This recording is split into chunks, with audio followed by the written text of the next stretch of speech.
All right, this might be the reddest boa I've ever produced and I've ever seen.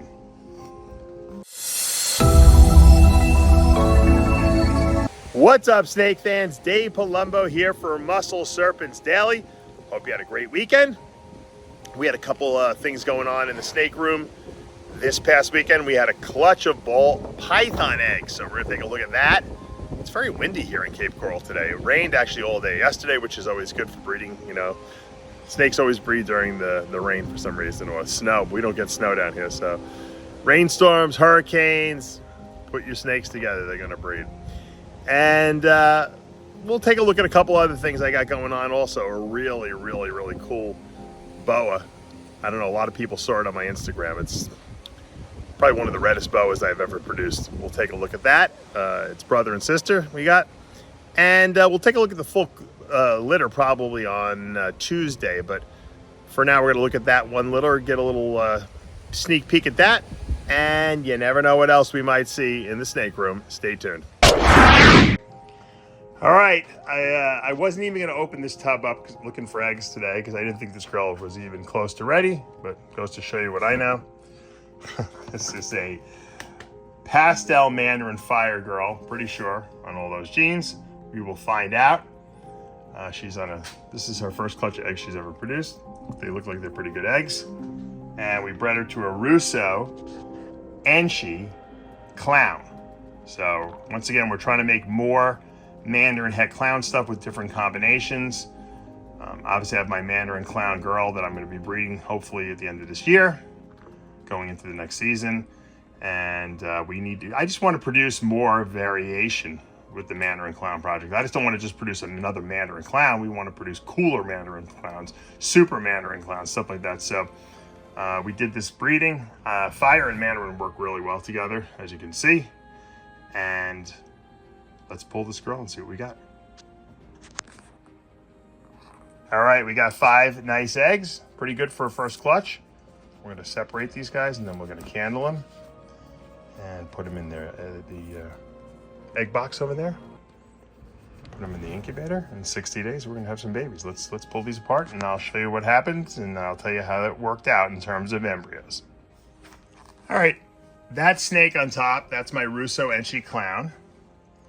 So he's breeding another female right now, and that's why I'm not gonna take him out, but he's breeding a spider, orange dream, fire or vanilla het clown. So we're gonna get some clown stuff, hopefully with this breeding. She's a really nice female. She's got good coloring. Enchi is great in clown, we know that, because it cleans up the pattern a lot. RUSSO is something that I recently have seen. I saw a RUSSO leopard clown that was just exquisite looking. And RUSSO's that gene, it's like, kind of like, used to call it the lemon. Vin Russo originally called it a lemon. It looked like it gave it like some yellows. And the interesting thing was that when Vin Russo bred the lemon to the lemon, he produced a white leucistic snake with blue eyes. That was, I think, one of the first leucistics ever produced in ball pythons. And because of that, it became like famous. And then everyone, he didn't name it the RUSSO, everyone else named it the RUSSO. So this RUSSO though, gene seems to work well in clown, and it really works well with leopard in clown. But I want to really see how it's going to interact with fire and mandarin. I think that's going to be really cool. So there's our male. Let's take a look at the clutch. All right, 5 good eggs we got, and we marked the top so we know where the embryos are, and we're good to go. We're going to put this in the incubator, put a little saran wrap on top. I got my my easy hatch trays here. Or I usually use my dragon hatch trays, but I ran out of them. They're all in the incubator right now. And we got our sponges that are wet underneath, and we're good to go. We're cleaning up this girl. We're gonna wash her off. My good friend Chase is cleaning the tub, and we're gonna get her back in her tub, and hopefully she'll eat this week and get these eggs in the incubator. All right, just taking a look at my snow splash Sand Boa. This little girl's doing really well. I'm happy. I wanted to just do a little update on her. And she's looking good. I dug her out of the sand just to show you guys. And we have her little boyfriend who's an albino paint. It's het for splash and anery, so we can produce some cool stuff at some point in the far future, probably. These guys are little babies, they got to grow up, and I'm just digging them right now. Just loving having something different. All right, this might be the reddest boa I've ever produced and I've ever seen.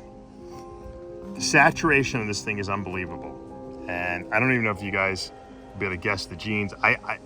This snake has changed so much since it was born, like 2 months ago. This is what I believe to be a super onyx, hypo, Honduran T positive blood. I think I hit every gene in here. I mean, look at that belly. This snake is 100% red with the blackest eye, which is the onyx, obviously, I've ever seen. I don't think there's, like I said, I don't think there's anything that can be done to this to make it any redder. I don't even think albino would do anything to this. It's got the Honduran T positive. It's taken out enough melanin that it's perfect. It's as red as any red corn snake you've ever seen. Albino corn snake. This thing is crazy looking, right? Look at that. That's it. That's right there, the pinnacle of red. All right, here's another beautiful litter mate to that female I just showed you outside. This is inside, so we got different lighting here, but it's different, but beautiful. This is hypo, super onyx, Honduran T positive blood. Now watch the difference between in here, and I'm gonna take it outside. And look at how beautiful this guy is outside. What a gorgeous snake, right? Look how red this thing is. Absolutely beautiful. Of course, he wants to go explore. He doesn't want to stay in one spot, but that's boas. Ball pythons, they don't go anywhere. They don't want to move. They'd rather just lay in a ball. Look how beautiful. Look at that beautiful black eye. That red coloring being brought out by the sunlight here is just spectacular. And once again, this turned out to be a really, really nice litter. It happened, in the beginning of the year, and these snakes are getting better and better and better.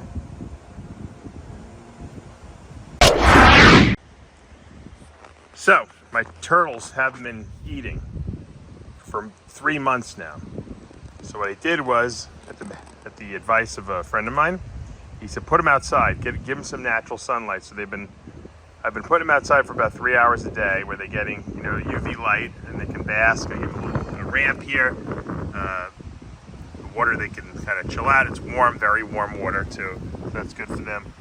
I don't know if they had a respiratory, if they just were not getting enough UV light in their enclosure. I changed the light bulbs. So I noticed they've been eating since I've been putting them outside. Not a lot, but they started eating something at least. And I haven't seen who's the ones eating, but the food is disappearing, so that's a good sign. It's very windy out here today. But, so if you guys have trouble, ever have a problem with your turtles all of a sudden out of nowhere not eating, give them some natural UV sunlight. All right, guys, that's going to do it for today here at Palumbo's Pythons and Boas. Hope you enjoyed today's video. We got that nice ball python clutch, 5 eggs. First time mother, I'll take it every time. A 5 healthy egg clutch from a new time mother is really, really always welcome. I hope she proves out to be Mandarin. I'm pretty sure she's pastel fire Mandarin, but you never really know sometimes until you breed these things out. So that's why I bred her. I bred her to a clown, as you saw, the RUSSO ENCHI CLOWN.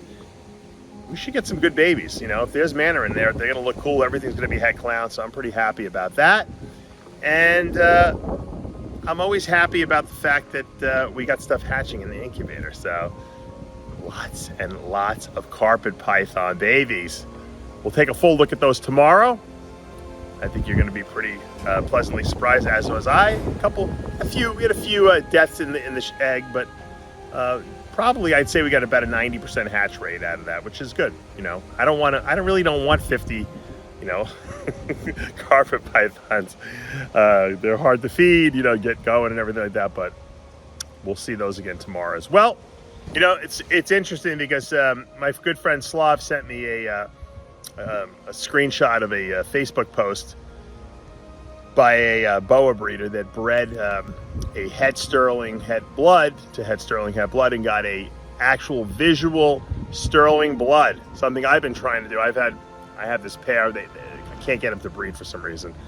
I've had bad luck with them the last 2 years. I was kind of bummed out, but I'm so happy someone hit it. It was really nice. It was kind of a solid red snake because sterling is the patternless boa morph, and then of course blood is red, so it looked kind of cool. And I was kind of bummed out that I didn't do it, and but I'm always happy for other people when they achieve something that no one has achieved before. And then, you know, I saw that red boa I produced, and I hadn't seen it in a couple weeks because I hadn't seen it after it shed out, and I was pleasantly surprised that I think mine's a lot more red. But it makes sense because this was a hypo super onyx. Super onyx is basically like leopard. So it's, you know, leopard we know is red underneath all that black. Hypo strips away the black. Honduran T positive makes things redder and strips away black. Blood makes things red. So the super onyx kind of stripped away all the pattern and did exactly what the sterling gene would have done.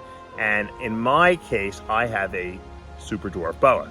So these are small, they're not going to get big, whereas the sterling gene is a big Colombian boa morph. So even though it's mixed with blood, you're going to get a bigger snake. So it all worked out in the end. That's why I always tell people, never give up, never be down, always be happy for other people. And, you know, that's what the industry is all about. We all help each other. All right. I hope you're enjoying these videos that we're doing. If you are, show me the love. Hit that subscribe button. Turn on those notifications. Hit that like button. I'll see you back tomorrow morning.